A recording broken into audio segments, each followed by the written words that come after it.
नमस्कार दोस्तों, मैं जिचारण फिर से एक बार अपन शुरू करते हैं। जैसे अपन टॉपिक पढ़ रहे थे महिला एवं बाल अपराध, कल अपन ने थोड़ी बहुत इसी।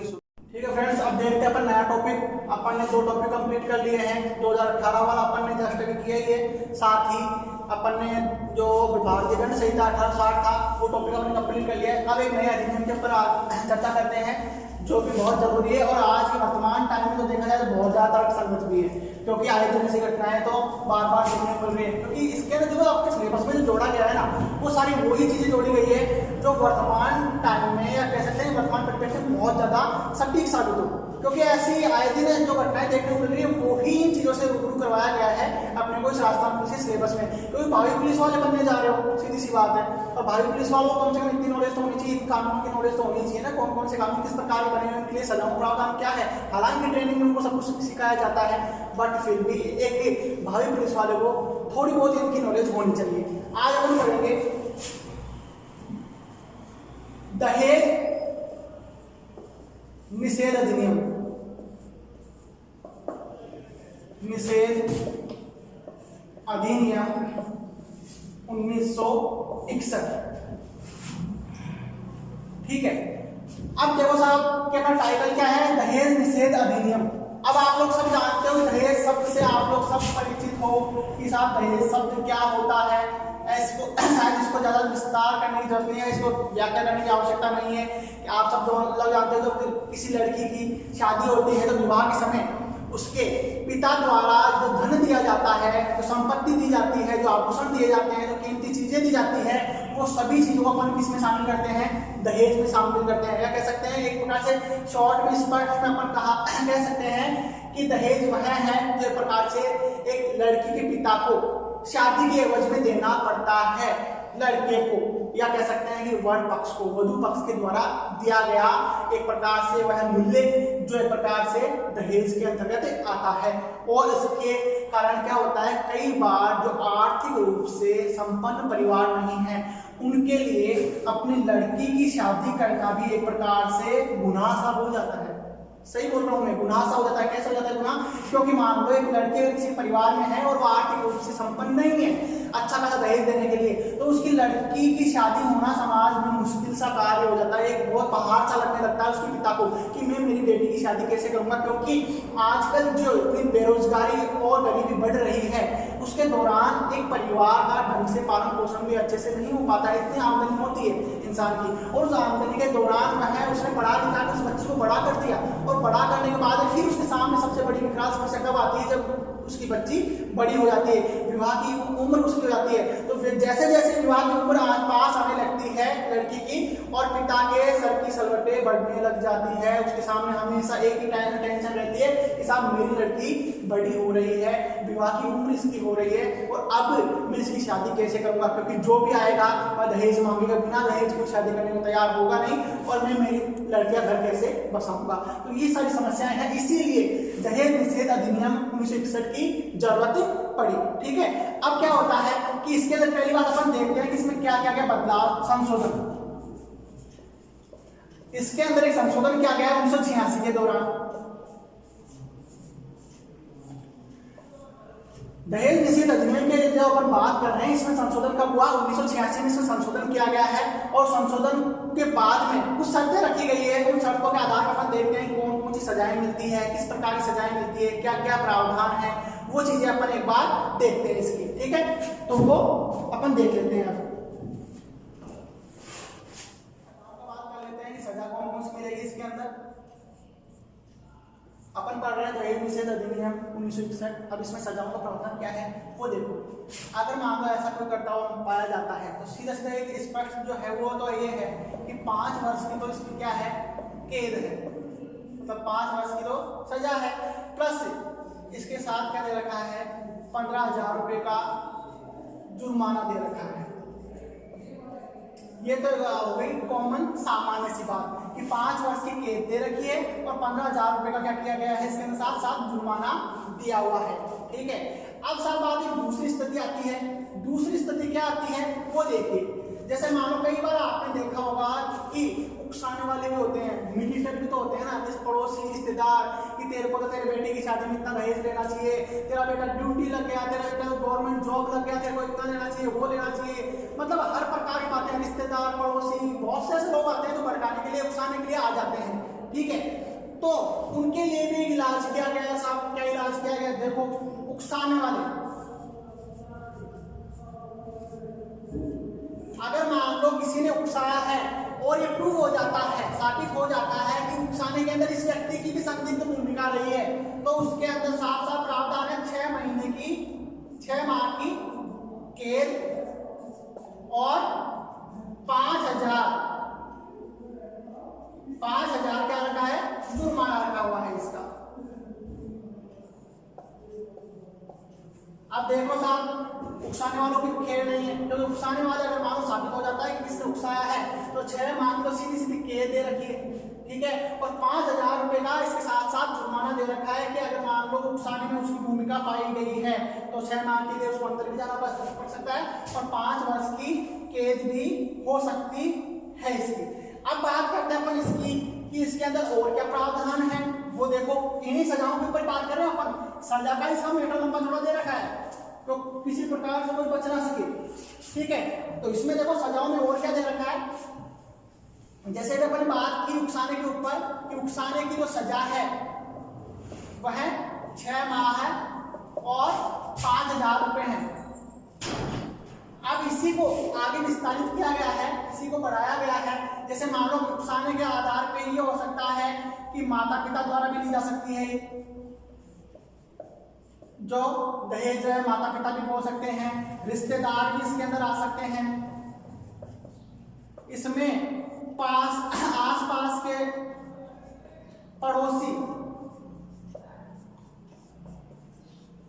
वो लोग भी आ सकते हैं, ठीक है। तो ये सब लोग इसके लिए एक प्रकार से जिम्मेदार माने जाएंगे कि इन लोगों ने एक प्रकार दहेज के लिए दहेज को बढ़ावा दिया है और ये जुर्म किया है, तो इन लोग सब लोगों के लिए खिलाफ एक्शन लिया जा सकता है। तो 6 माह तो था ही और 5,000 रुपए थे इसके।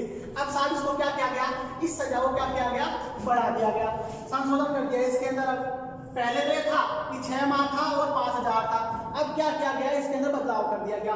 बदलाव क्या किया गया साहब, 5,000 जो थे उसको तो कर दिया 10,000, ठीक है, और 6 माह जो थी उसको कर दिया 10 साल।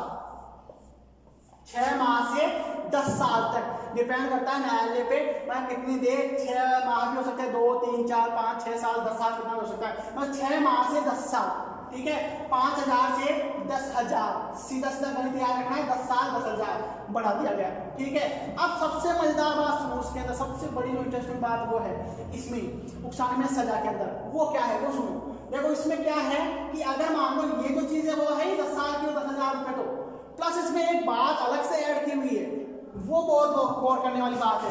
वो क्या बात है वो देखो, मांगी गई रकम के अनुसार, मांगी गई रकम के अनुसार जुर्माना।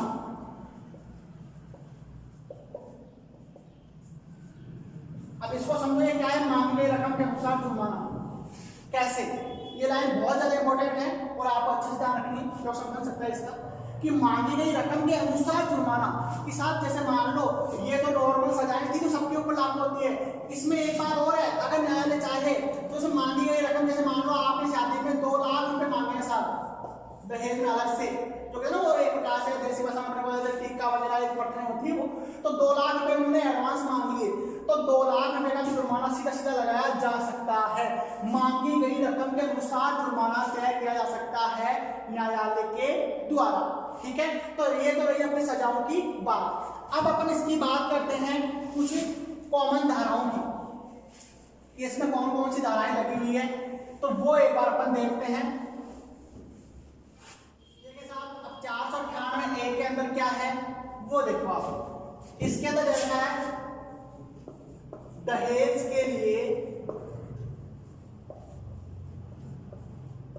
निर्ममता, उत्पीड़न, दहेज के लिए निर्ममता उत्पीड़न मतलब मारना पीटना जो कहते हैं ना, जैसे किस प्रकार से मान लो आप ऐसा कोई भी कार्रवाई कर रहे हो, ठीक है। दहेज के लिए निर्ममता निर्दयता अपना रहे हो, निर्दयता मतलब कहते हैं मारा पीटी कर रहे हो, रोज उसको मान लो टॉर्चर कर रहे हो, तूने अपने पिता से इतनी संपत्ति नहीं ली, दहेज में ये नहीं लेके आई, वो नहीं लेके आई, जो एक प्रकार से ये वाली बातें शायद बताने की आवश्यकता नहीं है, आए दिन देखने को आपको समाज में देखने को मिलती है, ऐसी घटनाएं होती है। तो आपको बस ये आपको धारा कौन सी लगेगी ऐसी घटना होती है तो दहेज के लिए निर्ममता या उत्पीड़न जो होता है, मारपीट जिसके अंदर आप शामिल कर सकते हो, मारपीट हो गई आपके, उसकी निर्दयता के साथ में उसके साथ पेश आना, ठीक है। ये सारी बातें अपन किसमें शामिल करेंगे 498 ए में। अब 498 ए जो धारा है उसके अंदर सजा का प्रावधान क्या है वो देखिए आप। सजा इसके अंदर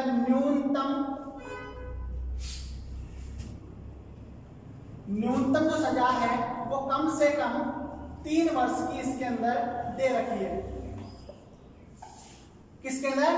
धारा 498 ए दहेज के लिए निर्ममता उत्पीड़न मारपीट निर्दयता करना, जिसके अंदर न्यूनतम सजा 3 वर्ष की इसके अंदर दे रखी है, ठीक है। तो ये तो होगी धारा 1। अब अगर बात करते हैं दूसरी धारा की, इसके अंदर दूसरी धारा जो नेक्स्ट धारा चलती है वो क्या है, ठीक है। तो वो देखिए नेक्स्ट धारा की अपन बात करते हैं, धारा 304 बी। अब इसमें क्या है वो देखिए, 304 बी के अंदर जो है वो है मृत्यु। मृत्यु कब? अब आप सोचो मृत्यु 304 बी में कैसे आ रही? मृत्यु कौन सी मृत्यु? आप कह सकते हो कि दहेज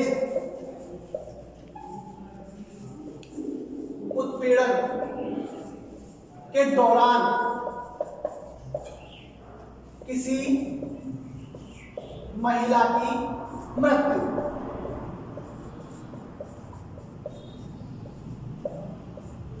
ये बात इसके अंदर आती है कि मृत्यु नहीं है, मृत्यु साथ में लाइन क्या जुड़ी हुई है, देखो दहेज उत्पीड़न के दौरान अगर किसी महिला की अगर मृत्यु होती है तो उसके खिलाफ 304 बी धारा लगेगी, ठीक है। अब दहेज उत्पीड़न के दौरान मृत्यु कैसे, इसका नियम क्या है, इसका विस्तार क्या हुआ, क्या क्या क्या देखो कि विवाह के बाद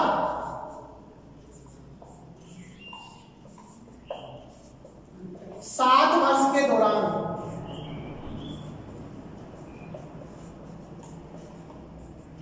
लाइन समझना इसको, विवाह के बाद 7 वर्ष के दौरान अगर कोई ऐसी घटना घटित होती है जो मतलब एक प्रकार से ना तो उसको कोई बीमारी थी, कोई गंभीर बीमारी थी, या उसका कोई एक्सीडेंट नहीं हुआ, ना और कोई लंबी किसी पुरानी बीमारी से ग्रस्त रही हो, ऐसी कोई भी घटना नहीं हुई और असामयिक रूप से उसकी क्या हो गई, मृत्यु हो गई। कब? 7 वर्ष के दौरान। विवाह के बाद की बात कर रहा हूं मैं, विवाह के 7 साल बाद तक ये धारा आपको प्रोटेक्ट कर रही है। देख लीजिए अच्छे से कि विवाह के बाद 7 वर्ष के दौरान भी अगर मान लो क्या होता है कि आपकी मृत्यु, अगर मान लो किसी महिला की मृत्यु हो जाती है तो उसके ऊपर क्या पता लगेगा, धारा 304 बी इसके ऊपर लगेगी। अब देखो इसके अगर ऐसा होता है तो इसमें सजा का प्रावधान क्या है वो भी देख लो। कम से कम 7 वर्ष की सजा का ही प्रावधान इसके अंदर दे रखा है कि 7 वर्ष की सजा साफ साफ आपको भुगतनी पड़ेगी। अगर मान लो ये साबित हो जाता है कि दहेज उत्पीड़न के दौरान उस महिला की मृत्यु हुई है, आप लोग ऐसा नहीं सोचेंगे साहब कि अगर मान लो उसमें आपके मृत्यु अगर मान लो 7 साल में अगर हो गई और 7 साल में किसी और कारण से अगर मृत्यु हो जाती है और आपको 7 साल की सजा हो जाएगी, नहीं, ऐसा कुछ नहीं है। और वो सजा होगी किसको? पति व उसके रिश्तेदारों को, ठीक है। पर वो कब? जब यह अपराध आपका साबित हो जाता है तब। ऐसे डरने की आवश्यकता नहीं है, आप अपनी जगह सही हो तो कोई दिक्कत नहीं है। एक जीवन और मृत्यु के एक प्रकार से ऊपर वाले वरदान है, वो कभी भी हो सकते हैं। बट एक तो होता है कि नॉर्मली नेचुरल प्रकृति के आधार पे एक प्रकार से इंसान मरा है या एक ऐसे उसको मारा गया है, ठीक है। तो एक प्रकार हत्या की तरह हो गया, एक प्रकार दहेज उत्पीड़न करके उसको मार देना।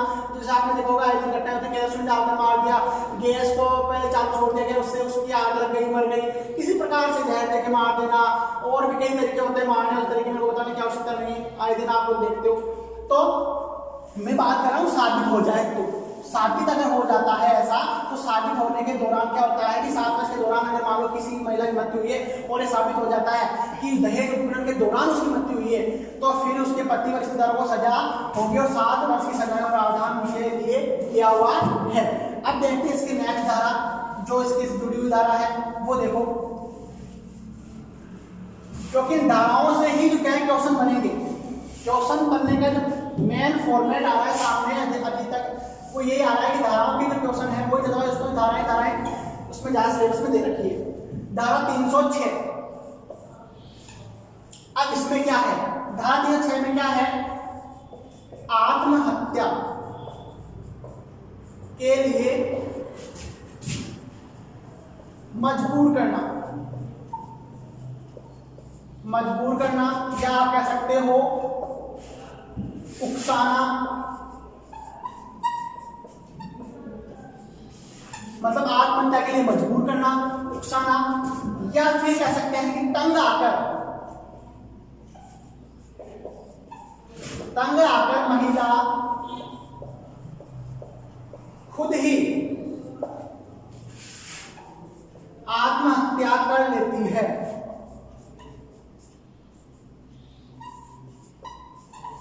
अच्छे समझना इस धारा को, बहुत अच्छी धारा है कि धारा 306 है जिसके अंदर क्या है, आत्महत्या के लिए मजबूर करना किसी महिला को। अगर मान लो कोई महिला अगर है और उसको आत्महत्या के लिए मजबूर किया जा रहा है, उसको उकसाया जा रहा है, तंग किया जा रहा है बहुत ज्यादा, सबसे बड़ी कंडीशन ये आती है तंग करना।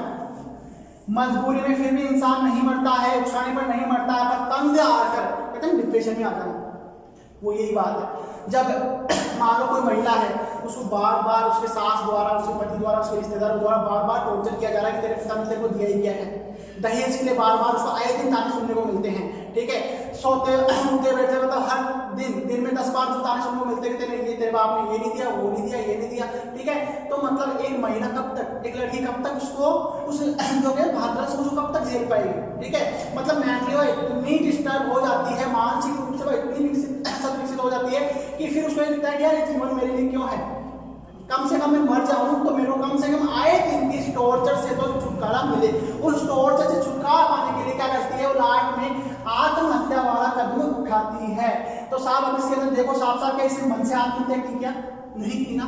आत्महत्या के लिए उसको क्या किया गया है, उकसाया गया है, मजबूर किया गया है, तभी तो उसने आत्महत्या की ना। क्योंकि अगर मान लो ऐसा टॉर्चर उसको सहना ही नहीं पड़ता, ऐसा टॉर्चर उसके साथ में होता ही नहीं, तो कोई दिक्कत ही नहीं आती, आराम से वो अपने जीवन यापन कर सकती थी। ठीक है, और अपना जीवन व्यतीत कर रही थी। पर क्या हुआ, उसको बार बार दहेज के लिए, दहेज प्रताड़ना का शिकार होना पड़ा, दहेज प्रताड़ना के चक्कर में आकर क्या हुआ, उकसाया गया उसको, मजबूर होकर उसको ये गलत उठाना पड़ा, उसने आत्महत्या की। ठीक है, अब आत्महत्या की इसके, तो इसके दौरान इसमें सजा का प्रावधान क्या है वो देखिए आप कि इसमें सजा कितनी मिलेगी आपको। तो वो देखो, इसमें न्यायालय के द्वारा किसी भी एक समयावधि में, किसी भी एक समयावधि के लिए सजा दी जा सकती है।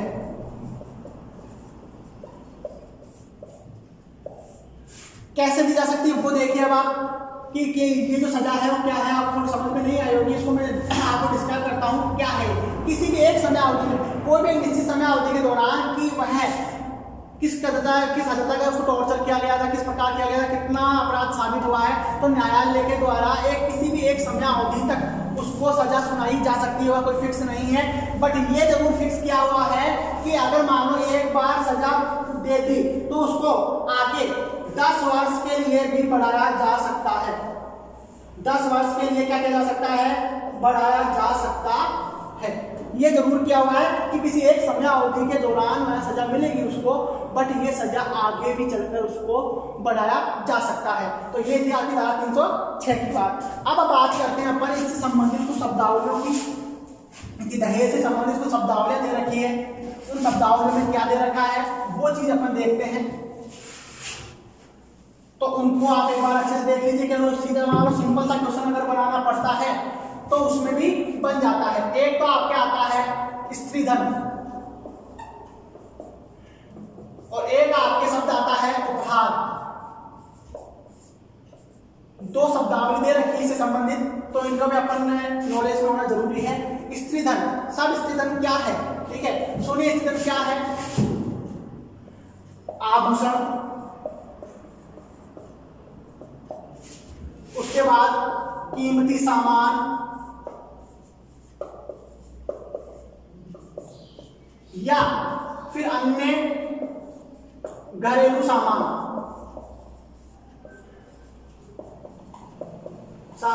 जैसे आप बोल सकते हो टीवी, फ्रिज आदि।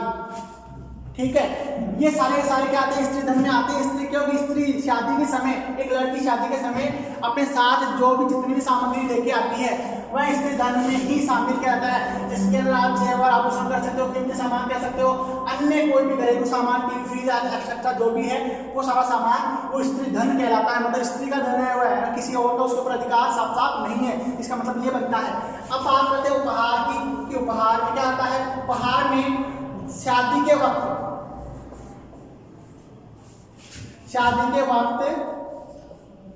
महिला अपने साथ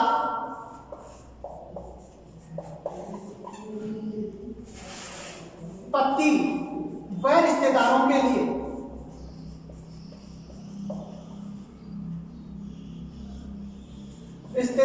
लिए जो उपहार लेके आती है, या कह सकते हैं कोई वस्तु लेकर आती है,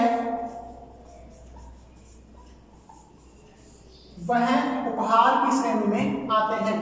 समझिए वापस, शादी के वक्त महिला अपने साथ, कोई भी महिला है शादी के वक्त अपने पिता के घर से अपने पति व रिश्तेदारों के लिए जो उपहार है, कोई वस्तुएं या कीमती वस्तुएं जो लेकर आती है, उन्हें उपहार की श्रेणी में लाया जाता है। वह उपहार की श्रेणी में आते हैं। स्त्री धन कौन सा होता है? आभूषण, कीमती सामान, अन्य घरेलू सामान, जो भी सारा फर्नीचर वगैरह जो भी अगर आया है वो स्त्री धन के अंतर्गत आता है। अब एक इसके अंदर दूसरी परिस्थिति आती है, एक शब्दावली और आती है, उसको भी एक बार आप समझ लीजिए साथ ही, क्योंकि वो भी जरूरी है अपने, क्योंकि उसकी कंडीशंस पूछी जा सकती है। क्योंकि इसका एक सीधा सा सवाल बन सकता है कि विवाह में दहेज कितने प्रकार से लिया जा सकता है? लिया जा सकता है। तो अपना आंसर आएगा 3 प्रकार से। ठीक है, अब 3 प्रकार से कैसे है वो देखो। पहला है विवाह से पूर्व, दूसरा आपका रहेगा विवाह के समय, और तीसरा आपका रहेगा विवाह के बाद। अब अपना क्वेश्चन था ये कि विवाह में दहेज कितने प्रकार से लिया जा सकता है, कितने प्रकार से, मतलब कितनी तरीके से लिया जा सकता है। अब देखो एक प्रकार से आपको, एक प्रकार से किस्तें सी लग रही होगी कि इंस्टॉलमेंट में लिया जा रहा है, किस्तों में लिया जा रहा है, किस प्रकार से हो गया, वही सारा एक मैटर है। समझिए कैसे 3 टाइप्स में अपन धन ले रहे हैं, कैसे ले रहे हैं वो देखो। पहली कंडीशन आती है विवाह से पूर्व। ठीक है, विवाह से पूर्व का मतलब है कि साहब शादी फिक्स हो गई, ठीक है, सगाई करवा दी गई। अब सगाई में जैसे ही सगाई का मुहूर्त करने आते हैं उस समय क्या होता है कि साहब इतने रुपए तो आप सगाई में ले आना। जैसे क्या होता है कि टोटल डिमांड होती है कि साहब 10 लाख रुपए ले रहे हैं। समझिए एग्जाम्पल के माध्यम से मैं आपको पूरा समझाऊंगा। इस एग्जाम्पल के माध्यम से पूरी कंडीशन अपने सामने निकल कर आ जाएगी। वो देखिए साहब मांग कितनी की कि शादी के एवज में लड़के वालों को 10 लाख रुपए देने हैं। अब 10 लाख रुपए का जो देने का तरीका है वो कैसा है वो देखो। ठीक है, पिता के द्वारा कहा गया कि साहब मेरी इतनी हैसियत नहीं है, ठीक है, और मैं एक साथ आपको 10 लाख पे नहीं कर सकता। ठीक है, तो फिर देखो आप इसके अंदर ये ऑफर देखिए आप लड़की वालों की तरफ से, है ना, सॉरी लड़के वालों की तरफ से ऑफर ये है कि कुछ राशि आप विवाह से पहले दे दीजिए, कुछ राशि विवाह के समय दे दीजिए और कुछ राशि विवाह के बाद दे दीजिए। हो गई 3 किस्तें। तो जैसे मान लो कहा गया कि साहब आप सगाई के समय मतलब विवाह से पूर्व 5 लाख रुपए साहब आप दे दो। ठीक है, 5 लाख रुपए दे दो। अब अपने पास राशि कितनी बच गई? 5 लाख शेष बच गई। ठीक है, फिर बोला जाए 5 लाख तो आपने सगाई में दे दिए, कोई दिक्कत नहीं। ठीक है, कितने बच रहे हैं? 5 लाख हो गए। अब आप बात आती है विवाह के समय, जिस दिन विवाह हो रहा है, ठीक है, उस दिन बोला गया कि साहब कोई ना विवाह वाले दिन आप लड़के का एक प्रकार से स्वागत करते समय, ठीक है, स्वागत करते समय आप क्या कर दीजिएगा, 2 लाख दे दीजिएगा उसके हाथ में, नेक करने के लिए कहते हैं इसलिए कि नेक चाह के आप 2 लाख रुपए उसके थाली में रख देना स्वागत करने के लिए। कोई ना साहब हो गए 7 लाख, ठीक है। अब वो बोलता है पिता कि साहब मेरी हैसियत नहीं है, अब इतना नहीं दे सकता मैं, कि कोई बात नहीं साहब रहने दो, हम भी आपकी स्थिति को समझते हैं, हम आपके साथ हैं, कोई दिक्कत नहीं है, ये और ऊपर से बढ़ाई हो, ठीक है, कि हम आपकी स्थिति को समझते हैं और इस स्थिति को समझने के लिए क्या करते हैं साहब कि विवाह के बाद हमारी जो बकाया राशि है आप विवाह के बाद, लेकिन आपकी की तो बेटी है, कोई दिक्कत नहीं है, ठीक है, आपकी की लड़की है, दोगे तो आप उसी को दोगे, तो 3 लाख आप क्या करो विवाह के बाद दे दो, ठीक है। तो आपके साथ 3 किस्तें हो गई एक प्रकार से, विवाह से पूर्व, विवाह के समय और विवाह के बाद। जो 10 लाख रकम मांगी थी वो भी कंप्लीट हो गई और दिक्कत भी नहीं आई, पिता को भी देने में थोड़ी आसानी हो गई। अब ये क्या हुआ, उसके आसानी तो क्या हो गई, बेचारे को उसको तो कैसे भी करके अपना जुगाड़ वगैरह करके देना ही पड़ा। पर ये कंडीशंस होती है कि विवाह में दहेज कितने प्रकार से लिया जा सकता है। ये एक एग्जाम्पल है, एक फॉर्मेट है जो मैंने अपने मन से समझाने के लिए आपको दर्शाया, कोई फिक्स ये नहीं है किस तरह से ही लिया जाए, एक उदाहरण के माध्यम से मैंने समझाने की कोशिश की है। जरूरी नहीं कि ऐसे इस तरह से ये तीनों टाइप होते हैं, ठीक है। बस ये है कि विवाह से पूर्व लिया जा सकता है, विवाह के समय लिया जा सकता है और विवाह के बाद लिया जा सकता है। 3 प्रकार से दहेज ग्रहण किया जा सकता है एक लड़के वालों के तरफ से, ठीक है। लड़की जो दहेज देती है, एक प्रकार से पिता जो दहेज देता है उसको।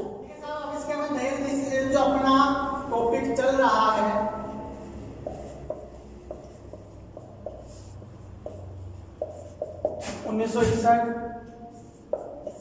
इसकी कुछ अन्य धाराएं हैं, महत्वपूर्ण धाराएं हैं, उन धाराओं के ऊपर अपन एक बार चर्चा कर लेते हैं। जो मेन अपने 3 धाराएं पढ़ी है वो तो इससे जुड़ी हुई साफ साफ धाराएं हैं, इसके अलावा अतिरिक्त कुछ धाराएं हैं, वो चीज भी अपन इसको देख लेते हैं एक बार।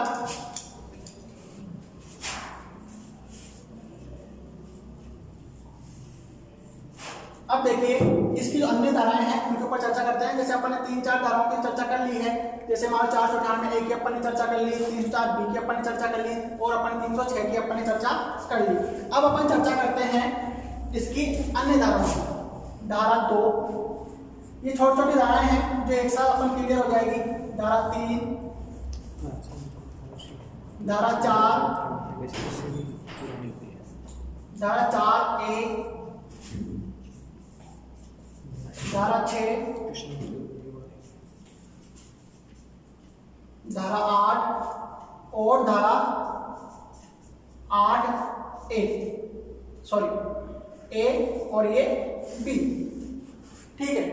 अब देखिए इन धाराओं के ऊपर हम चर्चा कर लेते हैं फटाक से, क्योंकि ये जो धाराएं हैं ज्यादा बड़ी धाराएं नहीं है, इनके अंदर सिर्फ और सिर्फ परिभाषाओं सी दे रखी है। तो देखिए धारा 2 में तो क्या है साहब, दहेज का मतलब क्या है, इसको परिभाषित कर रखा है।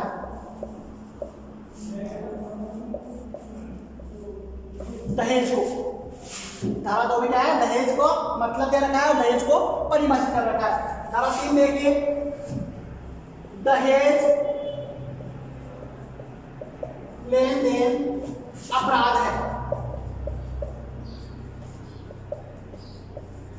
मतलब अगर कोई दहेज का लेन देन करता है तो अपराध है, वो कहां पर लिखा हुआ है, धारा 3 में। आपके है दहेज के लिए जुर्माना, ठीक है।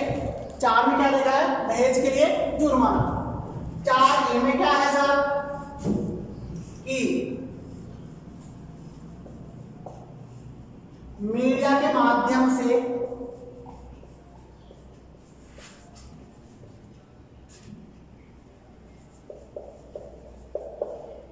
ऐलान करना।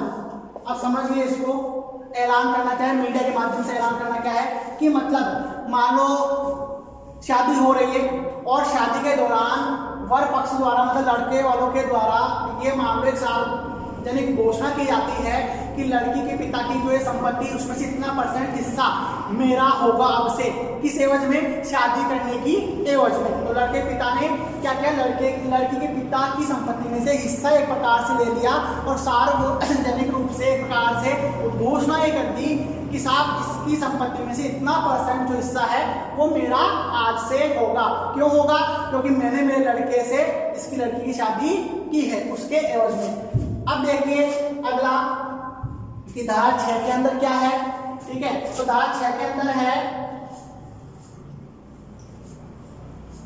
लड़की जो दहेज लेकर आती है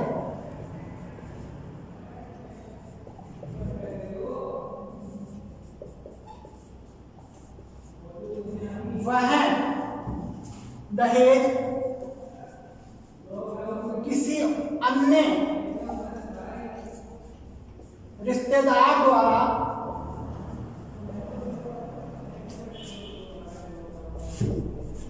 ग्रहण करना। देखिए सब क्या है इसके अंदर, धारा 6 के अंदर कि लड़की जो दहेज लेकर आती है, क्या कई बार क्या होता है कि कंप्लेन करने का डर रहता है, शिकायत का डर रहता है कि साहब ऊपर से शरीफ बन जाते हैं कि हमने तो दहेज लिया ही नहीं है, ठीक है। और उस समय वो करते क्या है, लड़की के पिता को बोलते हैं कि साहब गाड़ी सीधी ही वहां पे चलने देना और वहां पे खाली करवा देना पूरा ट्रक ही, ठीक है, जो दहेज का सामान आया है उसको।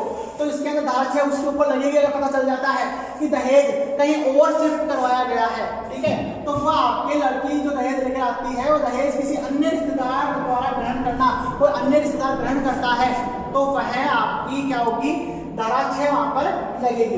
अब अपन बात करते हैं धारा 8 की, इधर देख लेते हैं अपन धारा 8। इसमें क्या है धारा 8 के अंदर कि विवाह के 1 वर्ष के अंदर शिकायत,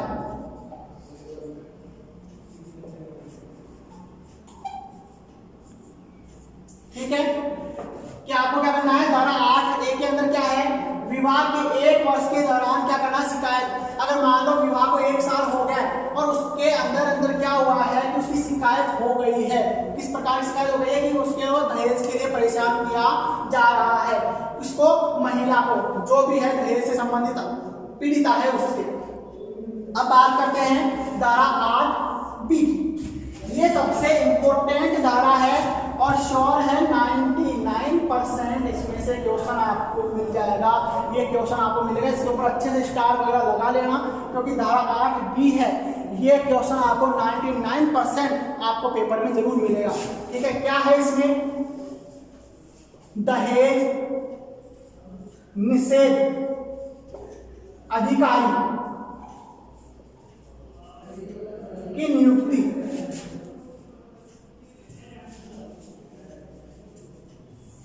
दहेज निषेध अधिकारी की नियुक्ति कहाँ है, धारा 8B के दौरान है। तो ये क्वेश्चन अपने आप में बहुत ज्यादा इंपॉर्टेंट है क्योंकि ये सारी धाराएं तो कॉमन धाराएं हैं जो चल रही है, पर कुछ अलग है। आप देखो आपको क्या स्मार्ट स्टडी क्या बोलती है कि कुछ अलग से अपने को दिखने को मिल रहा है, ठीक है। ये कॉमन चल रहा है, दहेज का मतलब दहेज लेने का अपराध है, दहेज के लिए जुर्माना है, नॉर्मल है। पर ये जो टॉपिक है ये अपने आप में अलग है। तो दहेज निषेध अधिकारी की नियुक्ति कौन सी हो रही है, धारा 8B से।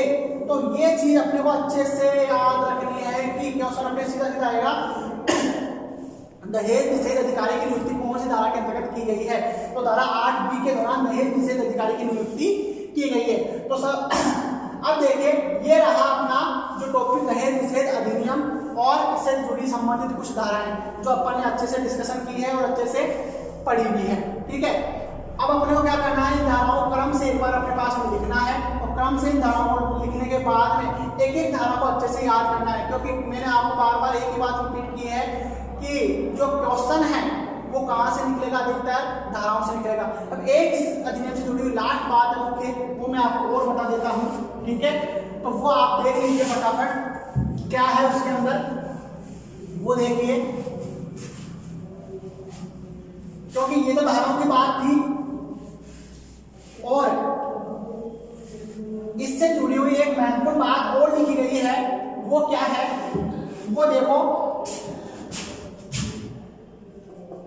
राष्ट्रीय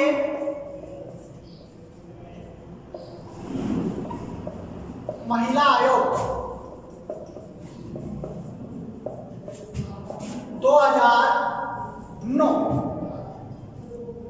राष्ट्रीय महिला आयोग 2009 के अनुसार क्या प्रावधान किया गया है कि आपके एक नियम है, अधिनियम बना हुआ है, घरेलू हिंसा अधिनियम 2005। अब देखो साहब, मैंने आप सोच रहे होंगे कि मैंने दो अलग से क्या लिख दिया है यहाँ पे, कौन सा अधिनियम बीच में आ गया? सब बीच में नहीं आया, इसमें ही है। जो राष्ट्रीय महिला आयोग 2009 है, इसके अनुसार एक व्यवस्था की गई है कि घरेलू हिंसा अधिनियम 2005 अपने यहाँ पे बना हुआ है, ठीक है। घरेलू हिंसा को संरक्षण प्रदान करने के लिए, एक प्रकार से घरेलू हिंसा को रोकथाम देने के लिए आपने घरेलू हिंसा अधिनियम बनाया है, जो भी अपन आगे अपने टॉपिक में आएगा, इसके ऊपर अपन विस्तार से चर्चा भी करेंगे। पर अभी अपन इस टॉपिक को नहीं चर्चा करें, अपन बात करें इंडस्ट्रियल अधिनियम की, दहेज निषेध अधिनियम की। तो इसके ऊपर तो इसके अंदर क्या प्रावधान किया गया है, मतलब घरेलू हिंसा अधिनियम में जिन अधिकारियों की नियुक्ति हुई है, समझना अच्छे से, मतलब घरेलू हिंसा को 2005 में जिन अधिकारियों की नियुक्ति हो रखी है, वही लोग अब क्या करेंगे, आपके दहेज निषेध अधिकारी के रूप में कार्य करेंगे। मतलब घरेलू हिंसा अधिनियम में जो लोग काम कर रहे हैं, जो अधिकारी से समस्या समाधान और संरक्षण के लिए एक प्रकार से बने हुए हैं, उन्हीं अधिकारियों को कर्तव्य सौंपा गया है। आपका दहेज निषेध अधिनियम का भी एक प्रकार से कर्तव्य उन्हीं को सौंप दिया। तो ये बात आप अलग से थोड़ा इसके अंदर ऐड कर लेना, ठीक है दोस्तों। तो ये रही आज के अपने टॉपिक पूरी क्लास, और आपको कैसा लगा, किस प्रकार का आपको ये वीडियो समझ में आया, आपके लिए कितना हेल्पफुल है, आप कमेंट बॉक्स में जरूर बताएं। और रेगुलर आप इसके साथ बने रहें, क्योंकि रेगुलर बने रहने से, मैंने आपको पहले भी कहा था, 10 क्वेश्चन है, 5 नंबर का सवाल है, और श्योरिटी के साथ बोल रहा हूँ, अगर आप प्रत्येक वीडियो के साथ रहेंगे, एंड तक साथ रहेंगे, तो आपके 5 नंबर फ्री के हैं। बहुत लंबा चौड़ा सिलेबस नहीं है, मैंने पहले भी आपको कह दिया है अच्छे से, क्योंकि और लंबे चौड़े सिलेबस को पढ़ने से 5-7 क्वेश्चन सही होते हैं, और यहाँ पे कुछ दिनों में क्लास पढ़ने से आपके 10 क्वेश्चन सही होते हैं। इससे बढ़िया और क्या बात हो सकती है।